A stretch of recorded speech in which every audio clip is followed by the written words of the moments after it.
Life with ফিলোসফিতে তোমাদের স্বাগত জানাই। আজকে আমি তোমাদের প্লেটো এবং অ্যারিস্টটলের উপর কয়েকটা শর্ট কোয়েশ্চেন নিয়ে আলোচনা করব, যেগুলো তোমাদের নেট এসএলএসটি এগুলোর জন্য ইম্পর্টেন্ট, যেগুলো সাধারণ ক্ষেত্রে আলোচনা করা হয়ে থাকে না।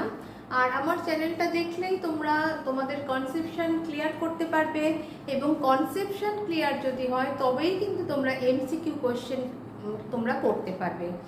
আর আরেকটি কথাও বলা যে আমি কিন্তু অনলাইন এবং অফলাইনে ফিলোসফি পাস অনার্স সবই পড়াই। যারা ইন্টারেস্টেড তারা আমার ভিডিও যে নাম্বার আছে সেখান থেকে যোগাযোগ করতে পারো। তাহলে চলো, যে তোমরা যদি কেউ মনে করো এসএলএসটি বা নেটের জন্য পড়বে সেজন্যও পড়তে পারো, কিংবা যারা এইচএস বা গ্র্যাজুয়েশন লেভেলে পড়তে চাইছো তারাও যদি ইন্টারেস্টেড থাকো, তাহলে অফলাইন এবং অনলাইন দুভাবেই কিন্তু তোমরা আমার কাছে পড়তে পারো।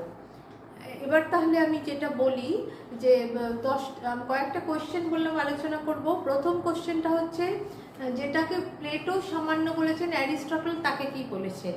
অ্যারিস্টটল তাকে বলেছেন হচ্ছে জাতিগত সারাংশ বা ক্লাস এসেন্স। এইবার অ্যারিস্টটল কি বলেছেন, যে জগতের সমস্ত বস্তুগুলো, যে 10টা বিশেষণের কথা বলেছেন সেগুলো কি কি, মানে সব বস্তু এই 10টা বিশেষণের মধ্যেই পড়বে। তাই এই 10টা বিশেষণ কি কি?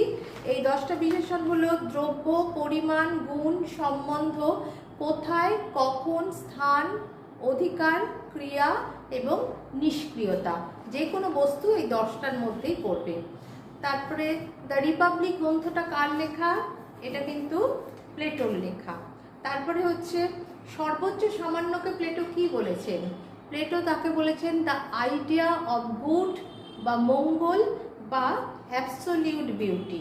এটা কিন্তু প্লেটো আইডিয়াল, এটাকে সামান্যকে সর্বোচ্চ সামান্য, মানে যেটার পরে আর কিছু নেই, ওটাই এক্সট্রিম, যেটাকে তিনি ঈশ্বর বলেছেন। আর তারপরে হচ্ছে প্লেটোর দর্শনে ঈশ্বরের স্থান কি? প্লেটোর দর্শনে ঈশ্বর, প্লেটো কিন্তু ঈশ্বর স্বীকার করেছেন, এবং এই ঈশ্বরকে না তুমি এটা ইন্দ্রিয়গ্রাহ্যও নয়, এবার বুদ্ধি দিয়েও যে এটাকে ঠিক জানা যায় তা না।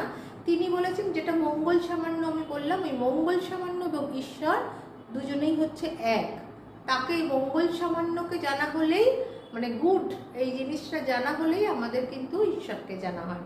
তারপরে নেক্সট হচ্ছে আত্মা সম্পর্কে প্লেটো কি বলেছেন?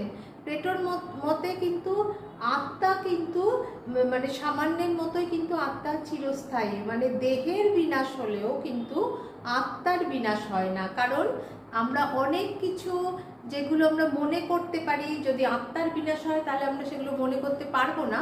সেই জন্য কিন্তু তিনি বলেছেন দেহের বিনাশ হয় কিন্তু আত্মার বিনাশ হয় না। আর লাস্ট হচ্ছে আর একটা, প্লেটোর মতে আত্মার কটা অংশ থাকে? আত্মার 3টে অংশ থাকে। কি কি? একটা বিচার বুদ্ধি বা প্রজ্ঞা, 2 হচ্ছে কর্মশক্তি, আর 3 হচ্ছে ভোগাশক্তি। তাহলে এই হলো কয়েকটা শর্ট কোশ্চেন আমি আলোচনা করলাম। যদি তোমাদের উপকার লাগে আমারও ভালো লাগবে। ঠিক আছে।